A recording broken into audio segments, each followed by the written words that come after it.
कुठपर्यंत आलो होतो?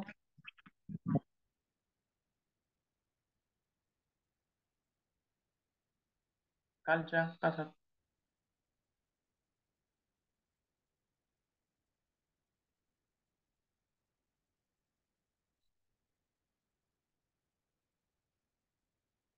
माहिती आहे कोणाला? सांगा कोणतं. काल सर संवेदनाचे प्रकार. स्मृतीचे प्रकार. हा, स्मृतीचे प्रकार. कालचा भाग असं यासाठी विचारायचा असतो की परत ती रिकॉल होतो. बरोबर आहे. एखादी मालिका वगैरे असते. बरोबर आहे. तर त्याच्या अगोदर कालच्या भागात काय झालं हे दाखवलं जातं. बरोबर आहे का? हं? एक शॉर्ट थोड्या वेळामध्ये कालच्या भागात काय झालं ते दाखवतं. बरोबर आहे. कारण काय?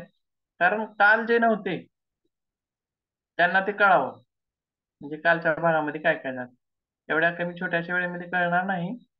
आणि दुसरी गोष्ट म्हणजे परत एकदा ते पाहिलं की आपल्या डोक्यात लवकर बसतात. या दोन्ही गोष्टी त्यामध्ये आपल्याला साध्य होतात. बरोबर आहे. तर पुढे जाऊयात आपण आज. तर आज आपल्याला बघायचं आहे योगा फॉर मेमरी इम्प्रुव्हमेंट. आपण तेव्हा सुरुवात केलेली आहे या पॉइंटला आपण.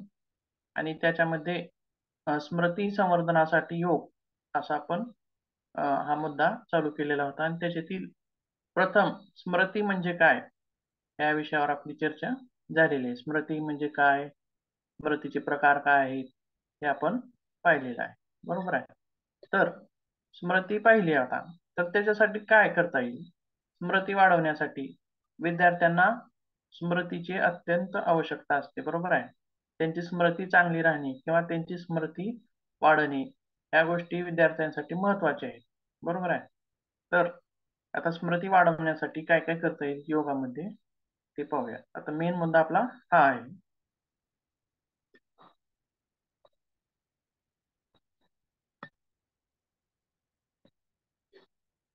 योगा फॉर एक्सरसाइज करत आहे बघा मेंदू. बरोबर आहे. दिसलं का? जसं मी गेल्या तासामध्ये म्हणलं होतं की आपले दंड वाढवायचे असतील किंवा मजबूत करायचे असतील तर आपल्याला डंबेल्स उचलावं लागतं. तसं आताच्या चित्रामध्ये आपण काय पाहिलं की मेंदूनेच आपल्या हे उचललेलं आहे, वजन उचललेलं आहे. आणि तो मेंदू आपलं एक्सरसाइज करतोय त्याच्यासाठी, तर स्मृती वाढवण्यासाठी. बरोबर आहे. आणि मेंदूतील एक भाग दाखवला होता. तो कशासाठी स्मृतीशी संबंधित आहे असं दाखवलं होतं. ती कोणाला माहित आहे का? लक्षात आहे का कोणाच्या? मेंदूतील एक भाग दाखवला होता आपण. हायपोथॅलॅमस. हायपोथॅलॅमस नाही, दुसरा होता एक. बघा, आठवा.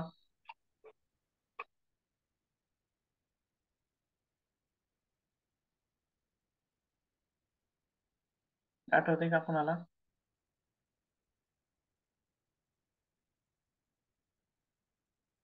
बघा, आपण सूक्ष्म व्यायाम घेतो. बरोबर आहे. तर हाताचे मनगटाचे सूक्ष्म व्यायाम वेगळे असतात. बरोबर आहे का?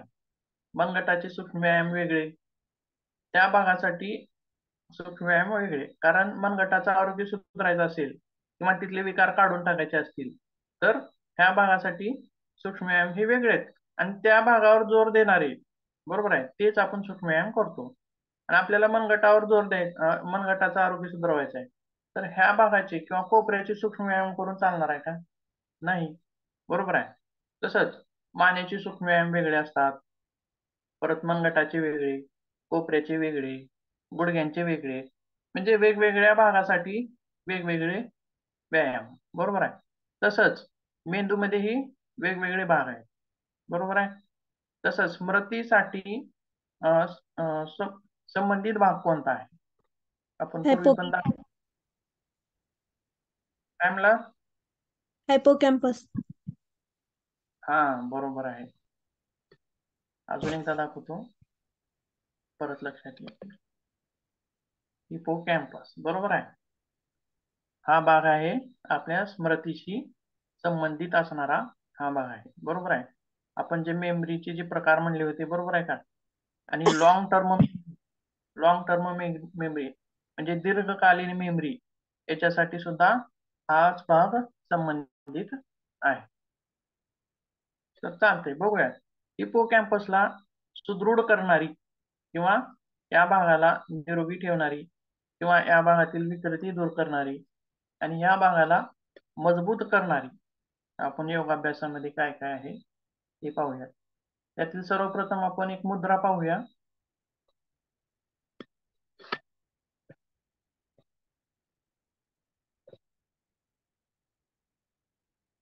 ओळख आहे काय या मुद्रेची सर्वांना? हो आहे. बरोबर आहे. सारखंच म्हणतो आपण ज्ञान मुद्रा करा, ज्ञान मुद्रा करा. बरोबर आहे. मग ज्ञान मुद्रा करायची कशासाठी? तसेच आता बघा, ॲक्युप्रेशर पॉइंट कोणाला कोणाला माहित आहेत वेगवेगळे? ॲक्युप्रेशर पॉइंट हे तर नाव माहित आहे तुम्हाला? हो सर. हो सर. माहिती आहे सर. मर्मस्थान. मर्मस्थान किंवा ॲक्युप्रेशर पॉइंट जे आहेत त्यामध्ये ही एक चिकित्सा पद्धती आहे. ॲक्युप्रेशर ही एक चिकित्सा पद्धती आहे. आता आपला हात आहे, बरोबर आहे. या हातामध्ये वेगवेगळे पॉइंट आहेत ॲक्युप्रेशरचे. एका कुठं नाकाचा आहे, हा मेरुदंडाचा आहे, बरोबर आहे. कुठं घशाचा आहे, कुठं जठराचा आहे, कुठं यकृताचा आहे. तसंच हा जो भाग आहे, बरोबर आहे, आपण ज्ञानमुद्रेमध्ये काय करतो, तर्जनी आणि अंगठाचा टोकाचा स्पर्श झालेला असतो, बरोबर आहे. तर हा जो भाग आहे, या भागामध्ये हा भाग कशासाठी आहे माहित आहे का कुणाला? ॲक्युप्रेशर मध्ये हा भाग कशाशी संबंधित आहे? कोण्या अवयवाशी संबंधित? मेंदूशी सर. बरोबर आहे, छान, अगदी छान. तर हा भाग कशाशी संबंधित आहे? मेंदूशी.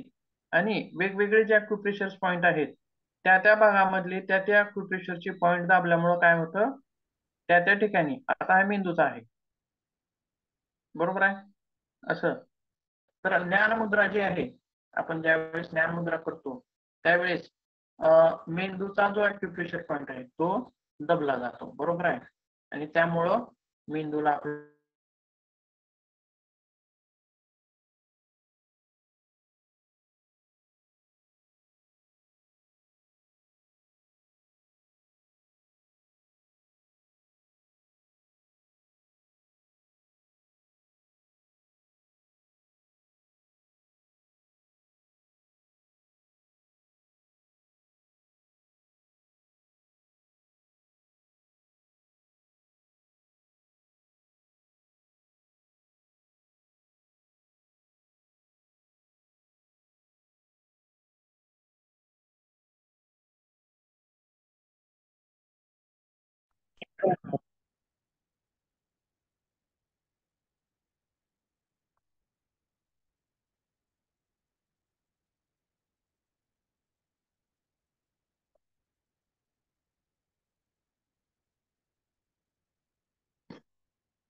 डिस्कनेक्ट झाला होता त्यामुळे हे झालं.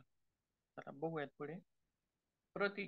ज्ञानमुद्रेची कृती कशी आहे त्याबद्दल आपण कोणतंही ध्यानात्मक आसन, पद्मासन असेल, सुखासन असेल, वज्रासन असेल किंवा कोणत्याही आसनामध्ये आपण बसून ही ज्ञानमुद्रा करू शकतो. किंवा झोपल्यागत, पहुडल्यागत त्यावेळी पण आपण करू शकतो काही ज्ञानमुद्रा. आपण सहजच पहुडलोय विश्रांतीसाठी, त्यावेळी पण आपण करू शकतो का?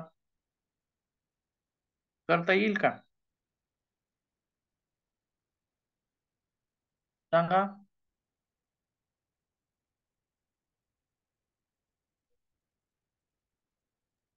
नाही. येते, करता येते. येते सर, पण ते पद्मासनामध्ये किंवा सुखासनामध्ये बसल्यास जरा जास्त फायदेशीर होणार आहे, बरोबर आहे. खाल्ल्याच वाक्यामध्ये लिहिलंय बघा, बरोबर आहे. तर काय म्हणलंय, या मुद्रेत बसून ध्यान, प्राणायाम वगैरे केल्याने विशेष लाभ होतो. आता थोडक्यात आपण म्हणल्यासारखं आपण पहुडल्यागत किंवा इतर कोणत्याही अवस्थेमध्ये सुद्धा प्रवास करताना सुद्धा आपण करू शकतो. बसमध्ये बसल्या बसल्या ज्ञानमुद्रा आपण आपल्या हातामध्ये बांधू शकतो, बरोबर आहे, सहजच. आणि वेगवेगळ्या अवस्थेमध्ये पण करू शकतो. पण ज्यावेळी आपण प्राणायाम करतो किंवा एखादा आसन करतो ध्यानात्मक, त्यावेळी मात्र हिचा लाभ थोडासा जास्त दिसून येणार. ही झाली कृती. लाभ काय सांगितलेला आहे? या मुद्रेच्या सरावाने ज्ञानतंतूंना पोषण मिळते. बरोबर आहे. बघा, आपलं शरीर कशानं बनलेलं आहे हो? शरीर कशानं बनलेलं आहे आपलं? थोडक्यात सांगता येईल?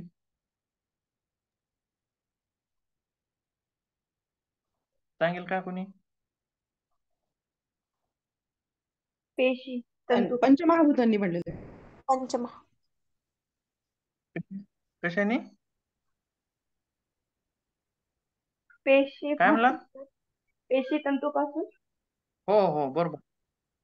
पेशी, सेल्स, छोटे हा छोटे जे सेल्स आहेत, हा बरोबर आहे. म्हणजे छोट्या छोट्या पेशीपासून आपलं बनले.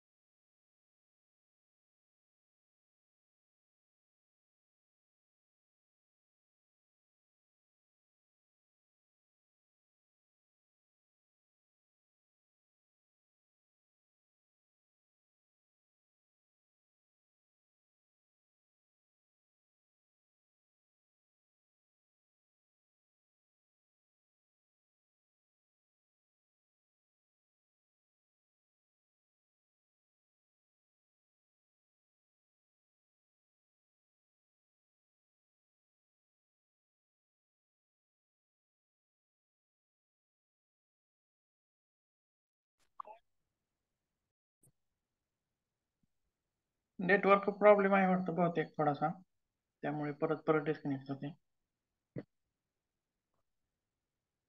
तर काय चालू होतं की आपलं शरीर हे पेशीपासून बनलेलं आहे, छोट्या छोट्या. जसं बघा, आपल्याला एखादी चिखलाची मूर्ती बनवायची आहे, हा, आणि त्या मूर्तीसाठी आपण काय करू?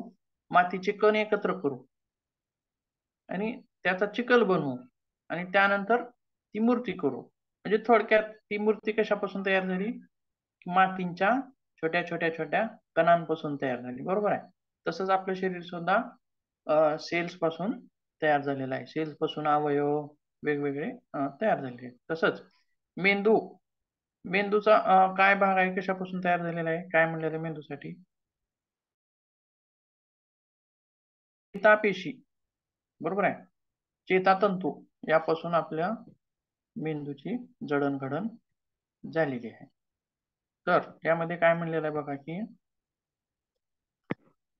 ज्ञानतंतूंना, या मुद्रेच्या सरावाने ज्ञानतंतूंना पोषण मिळते आणि एकाग्रता व स्मरणशक्ती वाढते. बरोबर आहे. तर आपल्याला उद्देश काय हवा होता? आपला उद्देश काय होता? तर स्मरणशक्ती वाढवण्यासाठी योग. मग त्यामध्ये काय सांगता येईल की ज्ञानमुद्रा सुद्धा स्मरणशक्ती वाढवण्यासाठी फायदेशीर आहे. बरोबर आहे. त्याच्या पुढे पाहूयात.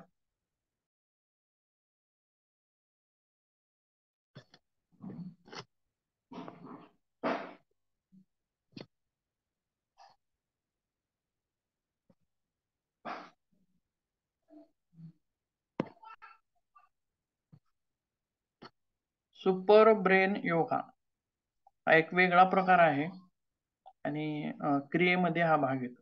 बरोबर आहे. तर आज कोणी पाहिलेला आहे का? याबद्दल काही माहिती आहे का अगोदर तुम्हाला कोणाला?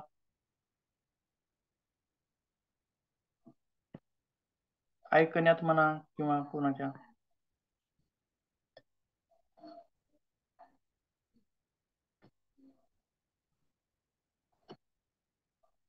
ऐकलेलं असेल, पाहिलेलं असेल किंवा काही? Super brain yoga.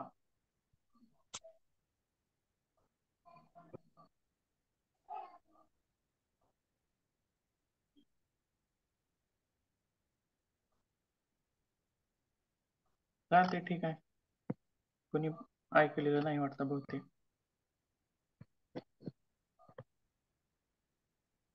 Super brain yoga त्याबद्दल सर्वप्रथम आपण त्याच्या कृतीविषयी माहिती घेऊया. बर, शाळेमध्ये असताना आपलं एखादं चुकलेलं आहे किंवा आपल्याला शब्दार्थ पाठ नाहीत किंवा आपल्याला काही पाठ सर झाले नाही. उठबशा, काय खाली बसणे, उभा टाकणे, कानाला पकडून. आहे? पोटबशा काढलेल्या आहेत? कोण कोण काढले सांगा बरं. काढलेले असतील सर्वांनीच बहुतेक. हीच बरोबर कृती आहे. दिसते सुपर ब्रेन योगाची. हो हो, तेच आहे तेच आहे. बरोबर आहे. ती आपल्याला फक्त आपण सहजगत्या करत होतो आपण ते, आणि सरांनी आपल्याला आपलं काहीतरी चुकलंय म्हणून किंवा विद्यार्थ्यांना जास्त करावं लागायचं. बरोबर आहे. कारण त्याची स्मरणशक्ती कमी असेल आणि त्यामुळेच ते बहुतेक करावं लागत होतं त्यांना, असं असेल काय. आता आता वाटतंय ते. बरोबर आहे. आपण एखादी कृती करत, परंतु त्याच्याबद्दल तितकीशी माहिती आपल्याला नव्हती. ओढबशा तर माहित असतील आपल्याला, सर्वांनाच माहित असतील. हो सर. बरोबर आहे. हा, मग त्याबद्दल आपण माहिती घेऊया.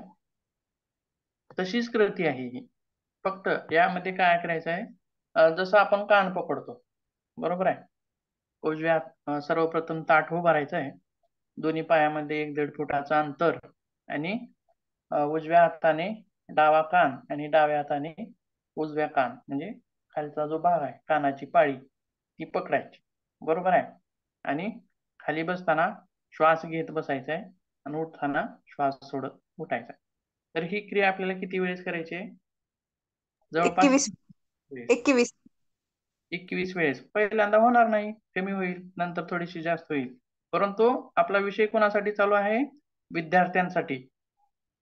बरोबर आहे. विद्यार्थ्यांसाठी योग, त्या बाबतीत आपलं हे सर्व काही चालू आहे. तर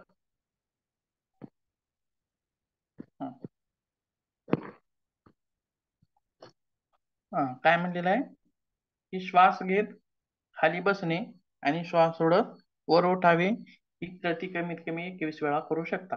बरोबर आहे. तर लाभामध्ये काय सांगितले बघायचं. लाभामध्ये काय म्हणले, सुपर ब्रेन योगा विद्यार्थ्यांमध्ये अल्पकालीन स्मृतीशक्ती आणि निवडक लक्ष सुधारण्यासाठी प्रभावी असल्याचे आढळले आहे. बरोबर आहे. आपण एखादी कोणतीही कृती करू, बरोबर आहे, ज्यावेळेस आपण योगामधली आता कुठली तरी कृती करू, ही कृती, आता समजा एखाद्याला मधुमेह आहे, मधुमेहासाठी मंडूकासन करावं असं म्हणलं जातं. बरोबर आहे. आणि त्या बाबतीत अगोदर काहीतरी शोध झालेले असतात, कुठंतरी त्याला मान्यता प्राप्त झालेली असते, आणि शोधामध्ये कुठंतरी त्याच्यावरती परिणाम दिसून आलेला असतो. त्यावेळेसच ती कृती प्रसिद्ध होते आणि ते आपण करत असतो. बरोबर आहे. तसंच सुपर ब्रेन योगा हा जो प्रकार आहे त्याबद्दल सुद्धा शोध झालेले आहेत, आणि त्या निष्कर्षातून आपल्याला काय मिळालेलं आहे की बाबा, काय म्हणले, अल्पकालीन. शक्ती वाढू शकते. हा, बरोबर आहे. एक मिनिट. काय म्हणलेलं आहे, सुपर ब्रेन योगा विद्यार्थ्यांमध्ये अल्पकालीन स्मरणशक्ती आणि अल्पकालीन स्मरणशक्ती म्हणजे काय सांगा बरं. काल आपण पाहिलेलं आहे.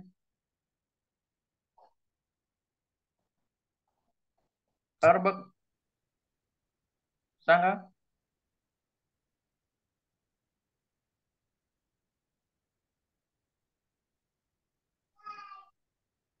अल्पकालीन स्मरणशक्ती म्हणजे जी माहिती थोड्या काळासाठी टिकून राहते. बरोबर आहे. त्या- अल्पकालीन स्मरणशक्ती आणि तिचं रूपांतर नंतर सरावाने किंवा परत परत वाचल्याने किंवा परत परत पूर्ण हे केल्यामुळे त्याचं रूपांतर दीर्घकालीन दीर्घकालीन. मध्ये होत जात. आणि या स्मरणशक्तीमध्ये सुपर ब्रेन योगा यामुळे त्यामध्ये फायदा दिसून येतो. बरोबर आहे. तसेच निवडक लक्ष सुधारण्यासाठी आणि निवडक लक्ष सुधारण्यासाठी प्रभावी असल्याचे आढळले आहे. तर ही झाली आपली दुसरी क्रिया. बरोबर आहे. योगा फॉर मेमरी इम्प्रुव्हमेंट साठीची ही दुसरी क्रिया. त्याच्या पुढची पाहूयात. प्राणायामामध्ये काय आहे. ब्रह्मरी प्राणायाम. काय म्हणलात? ब्रह्मरी प्राणायाम. हो हो, त्याच्याकडे चालू आहे, आपण त्याच्याकडे जाऊया. भ्रामरी प्राणायामाकडे. बरोबर. किंवा ध्यानाचा भाग पोहूया थोडा.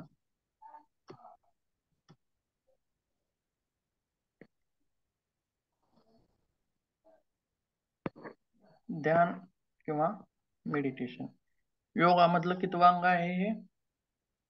ध्यान.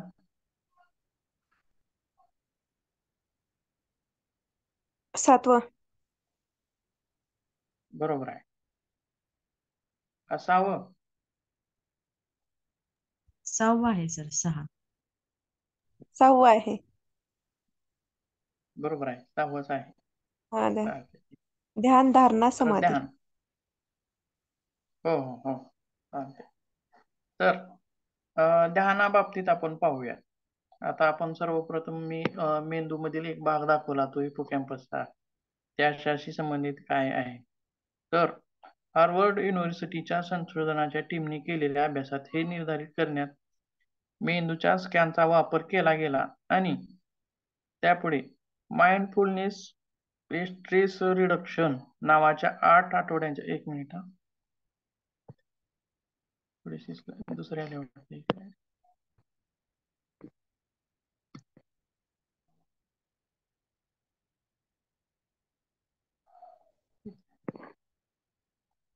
बघा, मेडिटेशनचे काही प्रकार आहेत, माहिती आहेत का तुम्हाला? सांगू शकाल कोणी मेडिटेशनचे प्रकार?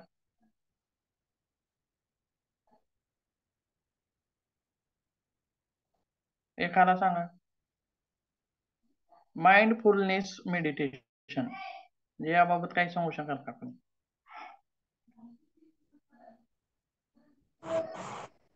प्रेझेंट मध्ये राहणे, श्वासांवर लक्ष ठेवणे आणि सध्या काय चालू आहे त्या गोष्टीकडे म्हणजे पूर्ण लक्ष केंद्रित करणे, हे म्हणजे mindfulness meditation. Om Shanti meditation का कधी? काय सर? ओम शांती मेडिटेशन ते कधी कोणी पाहिजे किंवा ऐकलं? नाही सर. इतर दुसऱ्यापैकी कोणी?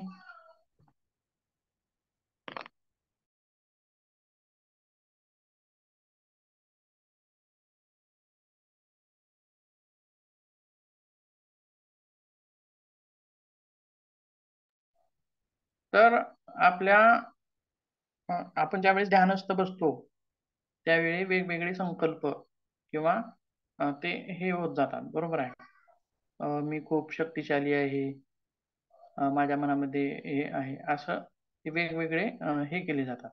तशा प्रकारचं ते एक ध्यान आहे.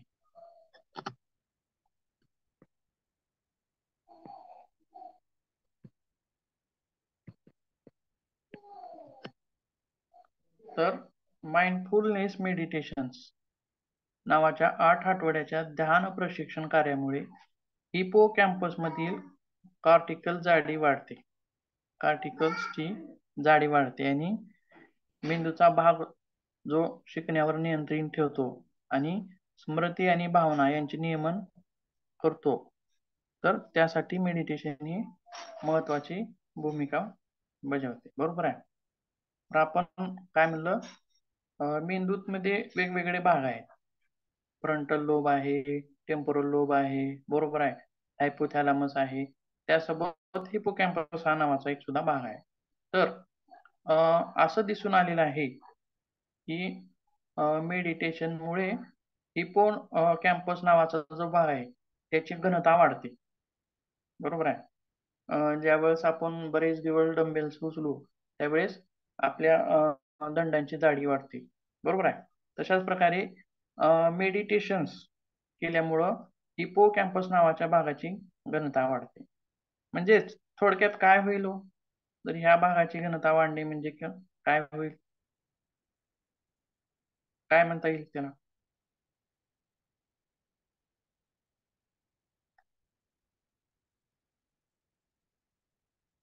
स्मरणशक्तीमध्ये वाढ हा आपला मुख्य उद्देश आहे. बरोबर आहे.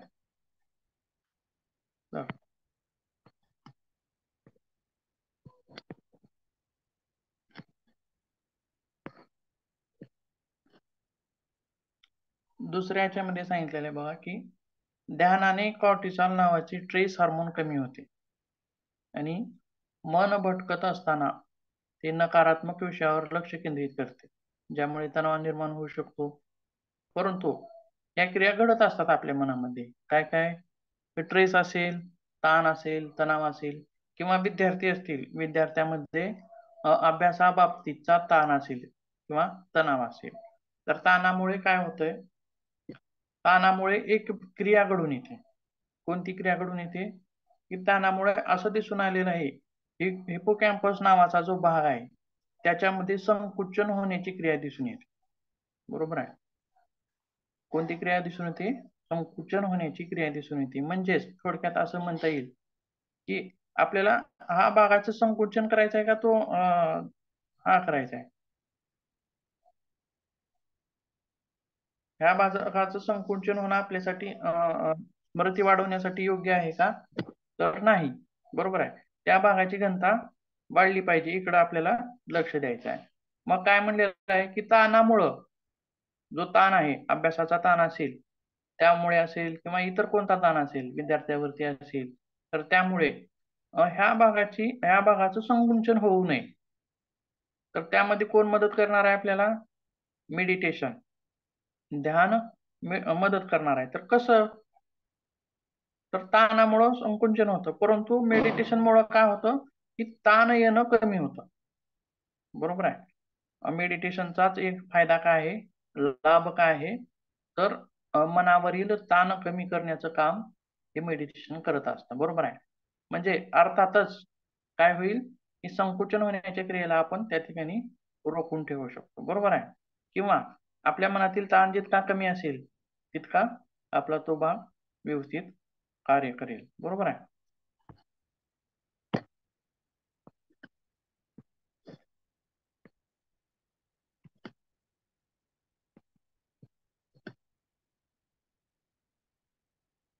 ध्यानामुळे कॉर्टिसॉल नावाचे स्ट्रेस हार्मोन कमी होते आणि हे हार्मोन्स कमी झाल्यामुळे भटकणाऱ्या मनाला स्थिरता प्राप्त होते. तसेच नकारात्मक विषय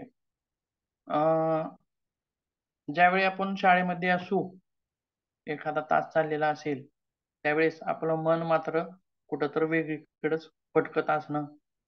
आता भटकत नसेल, पण ज्यावेळेस आपण लहान असू त्यावेळेस मात्र तासामध्ये पूर्णतः लक्ष आपलं राहत होतं का? नाही. राहत असेल पण कमी प्रमाणात. कारण आपल्या मनाची तेवढी हेच नव्हती, कॅपॅसिटी नव्हती. बरोबर आहे? त्यावेळेस जे मन आहे ते धावणारं मन होतं. आणि ध्यानामुळे काय होतंय की मन जो धावणारा आहे त्या धावण्याच्या क्रियेला मात्र त्या ठिकाणी आपल्याला थांबवता येतं किंवा त्याच्यामध्ये प्रमाण कमी करता येतं. ह्या दोन गोष्टी आपल्याला तिथं दिसून येतात. भटकत असणाऱ्या मनाला थांबवता येतं, तसेच नकारात्मक विषयावर लक्ष केंद्रित करत असते, ज्यामुळे तणाव निर्माण होऊ शकतो. ध्यान केल्याने मन कमी सक्रिय होते आणि त्यामुळे ताणतणावाची पातळी कमी होते. बरोबर आहे? तर लाभामध्ये आपण काय आहे पाहूया. 2 आठवड्यापेक्षा कमी माइंडफुलनेस मेडिटेशनमुळे कार्यशील स्मरणशक्ती, वाचन, आकलन आणि लक्ष केंद्रित करण्याच्या क्षमतेमध्ये लक्षणीय सुधारणा दिसून येते. बरोबर आहे? तर योग अभ्यासामधील कोणता भाग आपल्याला इथं अप्लाय करता येईल? तर ध्यान. आपल्या विषयाचं नावच काय आहे? अप्लाइड योगा.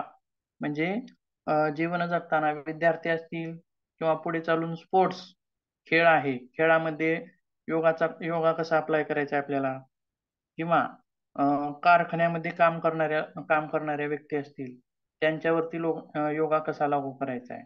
आणि आता सध्या जो शिकतोय तो आपण काय शिकतोय? विद्यार्थ्यांवरती योगा आपल्याला कसा लागू करायचा आहे. बरोबर आहे?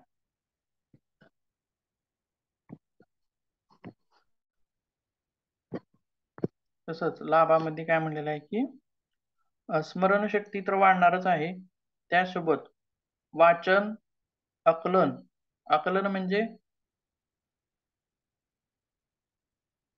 कोणी सांगू शकेल का आकलन म्हणजे? समजण्याची क्रिया. हो, बरोबर आहे. एखादा मुद्दा आहे, आता वाचन तर केलो आपण, परंतु लक्षात राहण्याची जी क्रिया आहे बघा, पाठांतर केलेलं जास्त लक्षात राहत असतं का समजून घेतलेलं जास्त लक्षात राहत असतं? समजून घेतलेलं.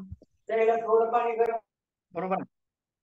एखादा मुद्दा आहे आणि आपण तो पाठ करतोय. माझा एक मित्र असा होता की तो गणित सुद्धा पाठ करायचा.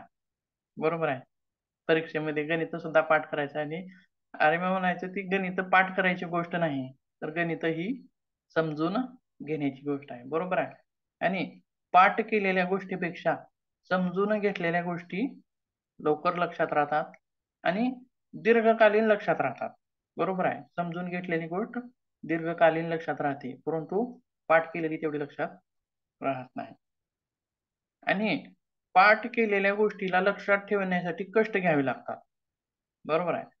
परंतु समजून घेतलेल्या गोष्टीला लक्षात ठेवण्यासाठी तेवढे कष्ट पडत नाही. कारण एखादा मुद्दा आपल्या डोळ्यासमोर आला की हा असा असा होता, हे समजलेलं असतं. त्यामुळे आपण त्या विषयावरती आपण आपल्या भाषेमध्ये उत्तर लिहू शकतो.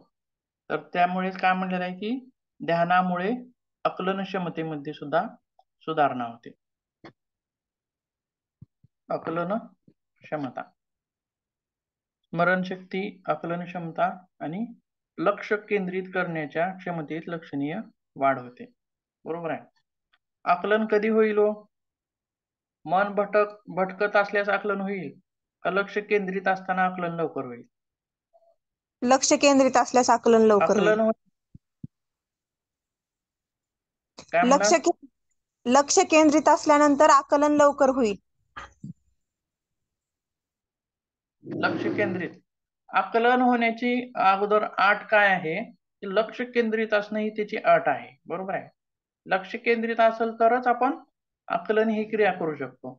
आणि लक्षच केंद्रित नसेल तर आकलनच होणार नाही. बरोबर आहे. म्हणजेच लक्ष केंद्रित असण्याच्या घटनेवर आकलन ही क्रिया आहे. बरोबर आहे. आणि त्याच्या पुढे मग स्मरण, लक्ष केंद्रित असणे, आकलन होणे आणि मग स्मरणात राहणे या गोष्टी होतात. तर ह्या सगळ्या कशामध्ये दिसून येत आहेत आपल्याला? तर ध्यानामध्ये. ध्यानाच्या अभ्यासाने या गोष्टींवरती चांगला प्रभाव दिसून येत आहे. बरोबर आहे. आणि त्यामुळे मग अप्लाइड योगामध्ये विद्यार्थ्यांच्या स्मरणशक्तीच्या वाढीसाठी आपण काय सांगू शकू? ध्यान अभ्यास. सर्वप्रथम काय पाहिलं? ज्ञानमुद्रा. दुसऱ्यांदा काय पाहिलं? Super brain yoga. आणि तिसऱ्यांदा काय पाहिलं? ध्यान. त्याच्या पुढे पाहूयात.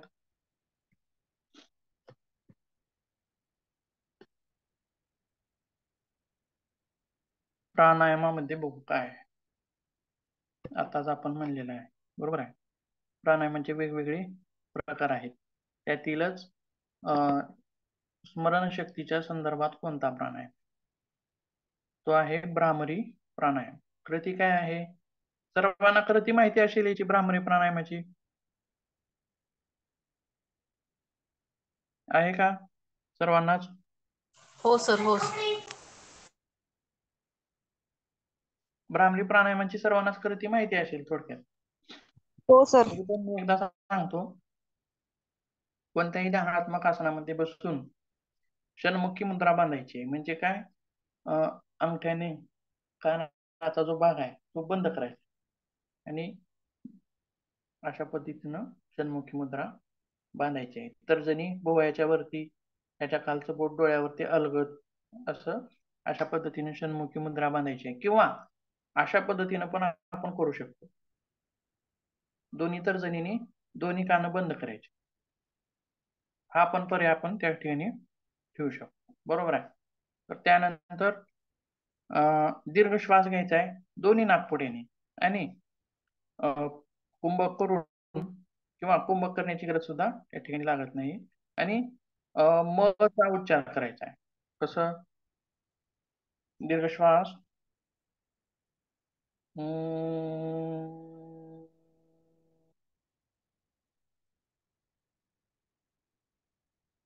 अशा पद्धतीने आपल्याला भ्रामरी प्राणायाम करायचे. ही झाली याची कृती. तर भ्रामरी प्राणायामाचे आपण फायदे बघूयात काय. कालच म्हणलेलं आहे, मी काल सांगितलेलं आहे थोडक्यात भ्रामरी प्राणायामामध्ये काय होतं. भ्रामरी प्राणायामामध्ये व्हायब्रेशन्स निर्माण होतात आणि त्या व्हायब्रेशन्समुळे आपल्या मेंदूला सुद्धा ते व्हायब्रेशन्स पोचतात आणि ते व्हायब्रेशन पोचल्यामुळे काय होतं मग पुढे.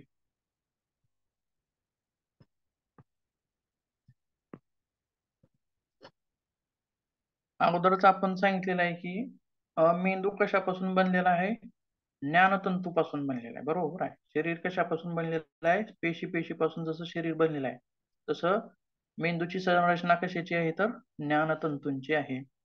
तर भ्रामरी प्राणायामामुळे ज्ञानतंतूंना पोषण मिळते. बरोबर आहे. ज्ञानतंतूंना पोषण मिळते आणि मेंदूंच्या नसनाड्यांची शुद्धता होते. छोट्या छोट्या ज्या कॅपिलरीज असतात, आपले केस जितकं लहान आहे तितक्या लहान लहान आपल्या नाड्या आपल्या मेंदूमध्ये असतात आणि त्या रक्त वाहण्याचं कार्य करत असतात. बरोबर आहे. म्हणजे थोडक्यात असं म्हणता येईल की सर्क्युलेशन जे आहे मेंदूमध्ये होणारं सर्क्युलेशन हे व्यवस्थितरित्या होणार आहे भ्रामरी प्राणायामामुळे. थोडक्यातच त्याचा लाभ असा आहे की स्मरणशक्तीच्या विकासामध्ये फायदा होतो. बरोबर आहे. प्राणायामामध्ये कोणती क्रिया झाली, भ्रामरी. नियमामध्ये काय सांगितलं होतं आपण कालच्या ह्याच्यामध्ये,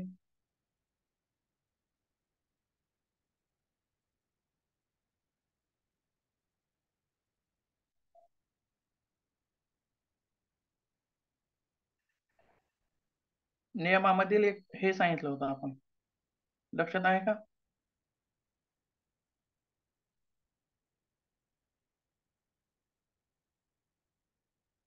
स्वाध्याय सांगितलं होतं सर, स्वाध्याय. हो बरोबर आहे. स्वाध्याय सांगितला होता. स्वाध्याय सांगितला होता. तो सुद्धा आपल्याला स्मरणशक्ती वाढवण्यासाठी महत्वाचा आहे. आता प्राणायामामध्ये बघितलं भ्रामरी प्राणायाम आणि हस्तमुद्रा म्हणायची बरं का. आपण जी मुद्रा पाहिली ज्ञानमुद्रा ती हस्तमुद्रा आहे आणि मुद्रा ज्या आहेत त्या वेगळ्या आहेत. दशमुद्रा त्या वेगळ्या आहेत. त्या कोणत्या कोणत्या, खेचरी आहे, उड्डाणबंद आहे, मूलबंद आहे, जालंधरबंद आहे, विपरीत करणी मुद्रा आहे. ह्या दशमुद्रा वेगळ्या आणि आपण सुरुवातीला जी पाहिली ती होती हस्तमुद्रा. हस्तमुद्रेमधील कोणती मुद्रा आपल्याला उपयोगी आहे याच्यामध्ये, तर ज्ञानमुद्रा उपयोगी आहे.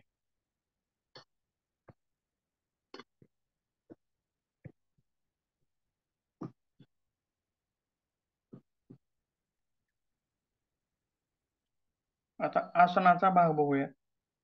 आसनामध्ये कोणकोणती आसनं आपल्याला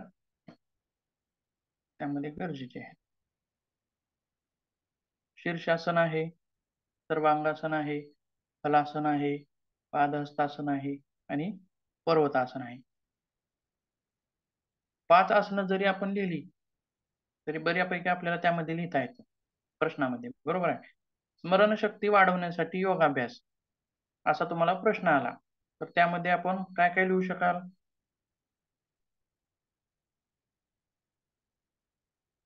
आता ज्या क्रिया पाहिल्या आपण ज्ञानमुद्र्यापासूनच्या, बरोबर आहे. तर आता आपण आसनांचा भाग करतोय. हे आसन सर्वांच्याच परिचयाचे असतील असं वाटते मला बहुतेक. आहेत का. हो सर. सर्वांच्या परिचयाचे असतील. शीर्षासन, सर्वांगासन, हलासन, पादहस्तासन आणि पर्वतासन. शीर्षासनाला आसनांचा राजा असं सुद्धा म्हणलेलं आहे. बरोबर आहे. तसेच मेंदूवरती काय परिणाम होतो या आसनांचा, थोडक्यात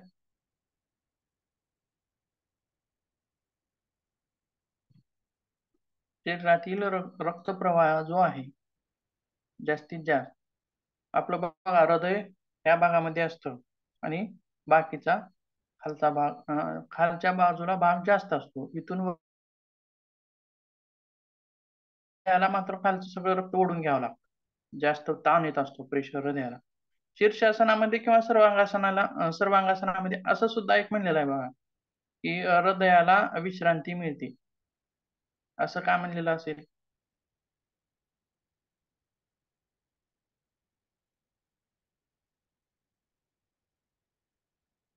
सांगू शकाल कुणी? हृदयाला विश्रांती देणारे आसन आहेत सर्वांगासन. कशामुळे म्हणलं असेल असं? सर रक्तप्रवाह हा उलट्या दिशेने डोक्याकडे होतो पूर्णपणे आणि त्यामुळे हृदयावरचा ताण कमी होतो. बरोबर आहे. काय म्हणलंय बघा, आपलं हृदय जे आहे इथं आहे आणि इथून वरचा भाग थोडासा आहे आणि इथून खालचा भाग मात्र जास्त आहे आणि त्या भागाकडलं सगळं रक्त खेचून घ्यावं लागतं त्याला, म्हणजे ताण जास्त पडतो त्याच्यावरती. आणि ज्यावेळेस आपले पाय वरती होतात आणि डोकं खाली होतं त्यावेळेस मात्र वरच्या भागातलं खालच्या भागातलं सगळं रक्त मेंदूकडे, जास्तीत जास्त मेंदूकडे वाहत. बरोबर आहे. आणि हृदयाला थोडीशी विश्रांती मिळते, म्हणजेच खेचून घेण्यासाठी जे जास्त कष्ट लागतात ते थोडेसे त्याला कमी करावे लागतात. बरोबर आहे. आपल्याला मेंदूचा परिणाम पाहायचा आहे, हृदयाचा नाही. तर रक्तामध्ये जे घटक असतात, सर्क्युलेशन वाढलं म्हणजे तिथलं आरोग्य सुधारतं असं म्हणलं जातं. बरोबर आहे. तर सर्क्युलेशन वाढणं म्हणजेच रक्तप्रवाह चांगला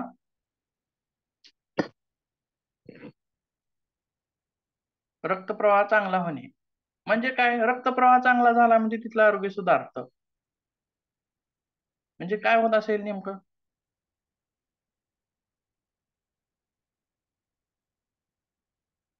क्रिया काय होत असेल?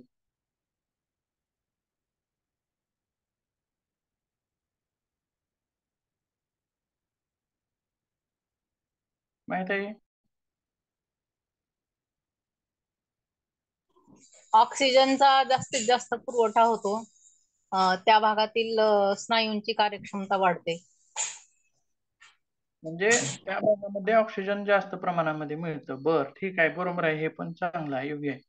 आणि दुसरी गोष्ट म्हणजे आपले जे घटक असतात अन्नातून खाल्लेले, कोणते कोणते जे शरीराला लागणारे घटक आहेत, विटॅमिन्स असतील, प्रोटीन्स असतील, आयर्न असेल, कॅल्शियम असेल, मॅग्नेशियम असेल, हे सगळं कशामध्ये असतं? रक्तामध्ये असतं. बरोबर आहे. हे सगळे घटक कशात असतात? रक्तात असतात. ऑक्सिजन पण रक्तातच असतं. हे सगळ्या गोष्टी रक्तामध्ये असतात आणि जिथं जिथं रक्त जाईल तिथं तिथं त्या त्या भागाला ते घटक चांगल्या पद्धतीनं मिळतील. बरोबर आहे.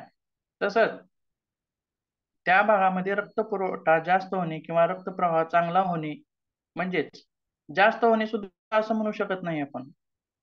सर्क्युलेशन व्यवस्थित होणे असं म्हणायचं आहे. तर सर्क्युलेशन व्यवस्थित होणे म्हणजे त्या ठिकाणी जे घटक आहेत रक्तातले, ते घटक त्या भागाला जास्तीत जास्त प्रमाणामध्ये मिळतील. म्हणजे जेवढे आहेत तेवढे मिळतील. म्हणजेच थोडक्यात हे अन्न घटक मिळणं, कॅल्शियम, मॅग्नेशियम हे जे वेगवेगळे घटक मिळणं, म्हणजेच त्या त्या भागामध्ये सुदृढपणा येणं, त्या भागामध्ये निरोगीपणा येणं किंवा त्या भागामधला दोष निघून जाण्यासाठी किंवा त्या भागाला बळकट करण्यासाठी ते मदत होईल.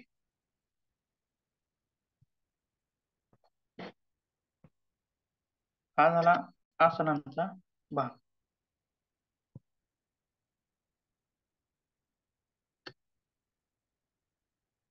बरोबर आहे. तर यामध्ये अडचण काही किंवा तुम्हाला माहित असलेला एखादा योगाभ्यास सांगा.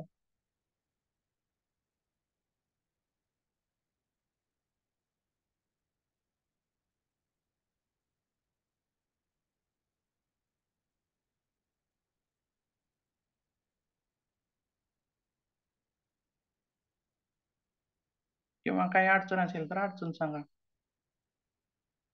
किंवा एखादा आसन सांगा तुम्हाला माहिती असलेलं की बाबा याचा परिणाम मेंदूवरती होऊ शकतो चांगला.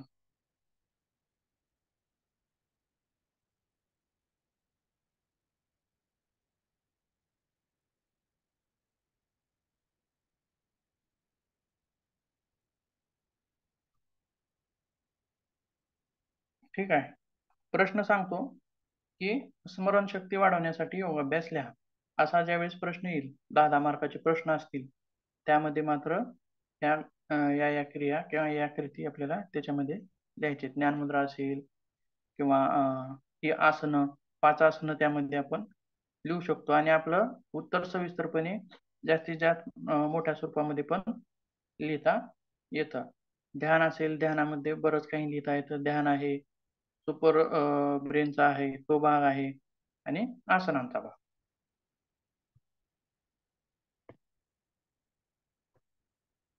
त्याच्या पुढचा भाग पाहूया.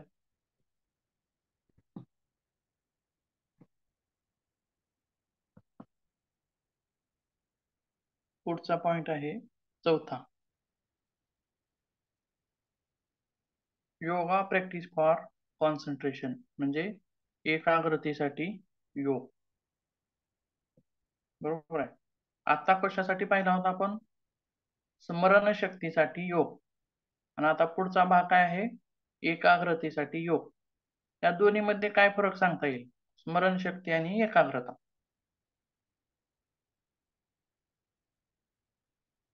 या दोन्ही क्रिया तर मेंदूशीच निगडीत आहेत. बरोबर आहे. मेंटली, मानसिक याच्याशी निगडीत आहे. दोन्हीमध्ये काय फरक सांगता येईल? स्मरणशक्ती आणि एकाग्रता.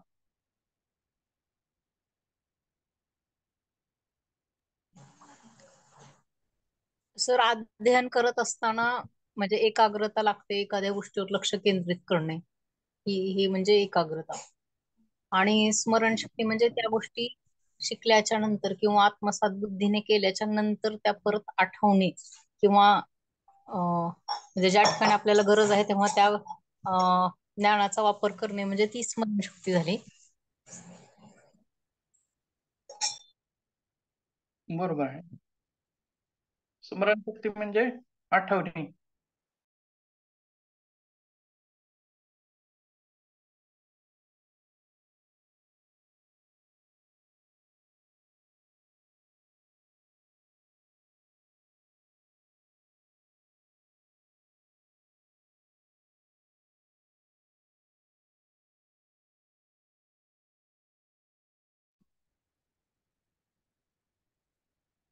स्मरणशक्ती म्हणजे आठवणे, एखादी गोष्ट लक्षात ठेवणे आणि ठेवलेली गोष्ट त्या वेळी आठवणे म्हणजे स्मरणशक्ती.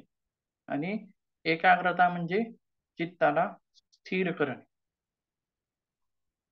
व्याख्या बघूयात आपण एकाग्रतेची.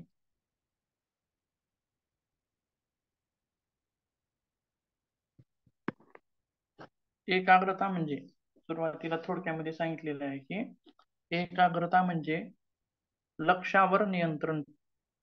जे काही आपलं लक्ष आहे किंवा आपण एखादं काहीतरी काम करतोय किंवा आपण वाचतोय, लिहितोय किंवा कुठली तरी एखादी आपण क्रिया करतोय. बरोबर आहे. त्या क्रियेवरती लक्ष असणं म्हणजेच थोडक्यात एकाग्रता असं म्हणता येईल सर्वसाधारणपणे. आणि ती क्रिया आपल्याला जर व्यवस्थित पार पाडायची असेल, थोडक्यात आपण स्वयंपाक करतोय, बरोबर आहे, भाजी बनवतोय आणि लक्ष असेल तर व्यवस्थित बनते.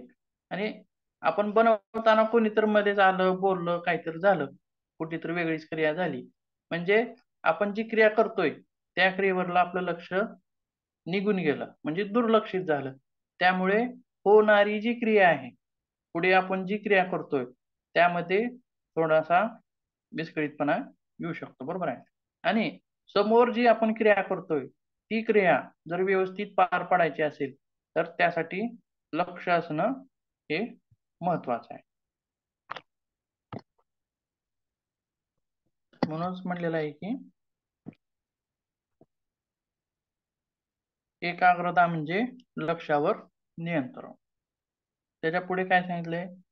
एका विषयावर, वस्तूवर किंवा विचारावर मन केंद्रित करण्याची आणि त्याच वेळी मनातून इतर सर्व असंबंधित विचार, कल्पना, भावना आणि संवेदना वगळण्याची क्षमता ही आहे म्हणजे एकाग्रता. बरोबर आहे. ज्यावेळेस आपण एकाग्रता साधण्याचा प्रयत्न करतो त्यावेळेस इतर गोष्टींना काय करायचं आहे? काढून टाकायचं आहे आणि जी क्रिया करतोय त्याच गोष्टीवरती मात्र आपलं मन लक्ष केंद्रित करायचं आहे. थोडक्यात याच्यामध्ये एक योग अभ्यास आहे बघा आपला धारणा नावाचा. बरोबर आहे.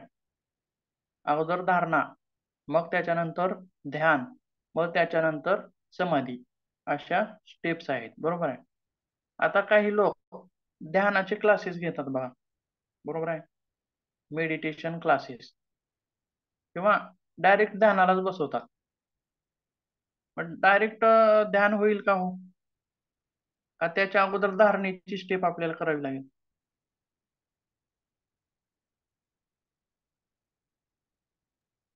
सर आधी धारणा सर, म्हणजे आधी एकाग्रता मग धारणा ध्यान.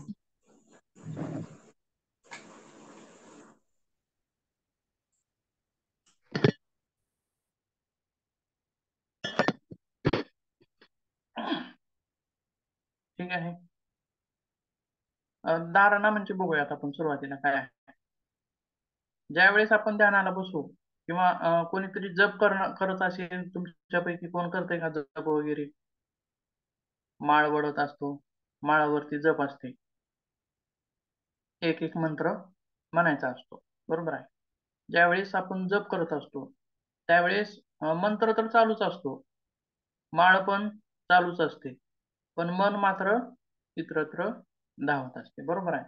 किंवा ध्यानाचा अभ्यास कोणी कोणी केलाय त्यांना लक्षात येईल, ज्यावेळेस आपण ध्यानाला बसू त्यावेळेस मन मात्र आपलं काय होत असते, इतरत्र भटकत असते.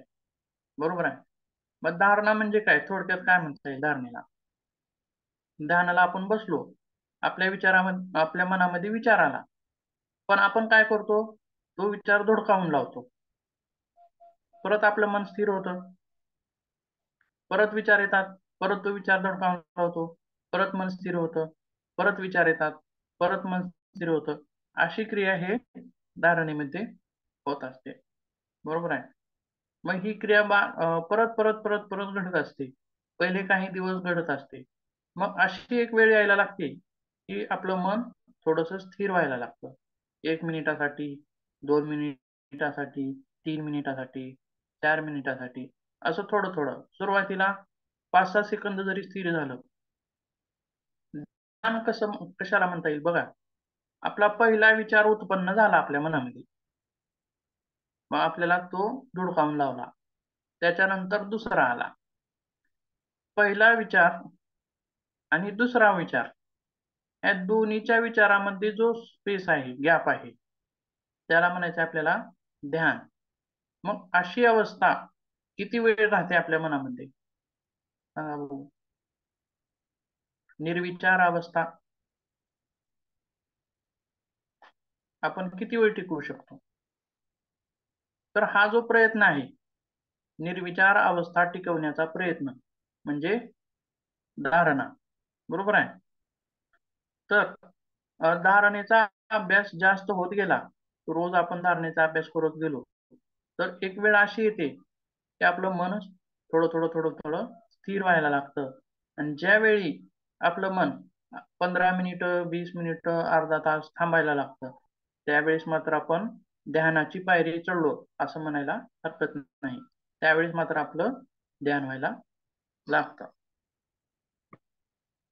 तर थोडक्यात काय म्हणलेलं आहे की एकाग्र मन, एकाग्रता कशाला म्हणायची? एखाद्या गोष्टीवर त्राटक माहित आहे का तुम्हाला? त्राटक ही क्रिया.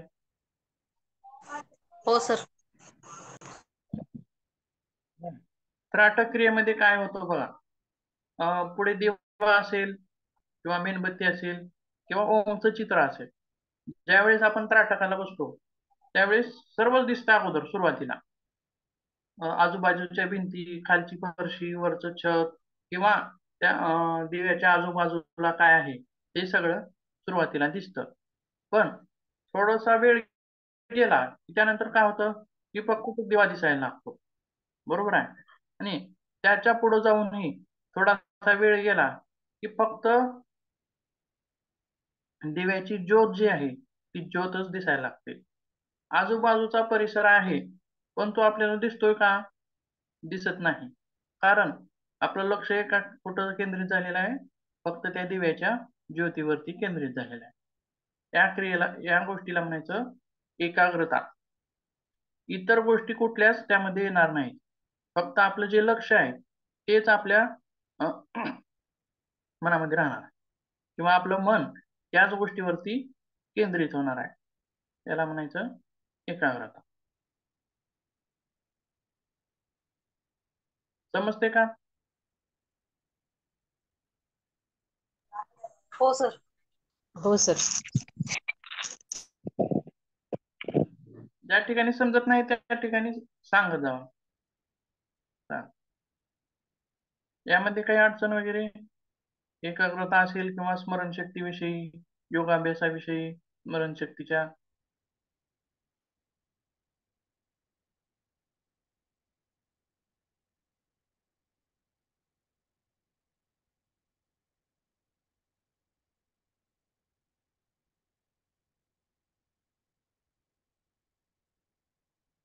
ठीक आहे, काही अडचण नाही असं म्हणून समजू. तर याचा पुढचा जो भाग आहे, आज आपण एकाग्रतेबद्दल पाहिलं. तर एकाग्रतेविषयी योगाभ्यास त्याच्याबद्दल आपण उद्याच्या तासामध्ये पाहूया.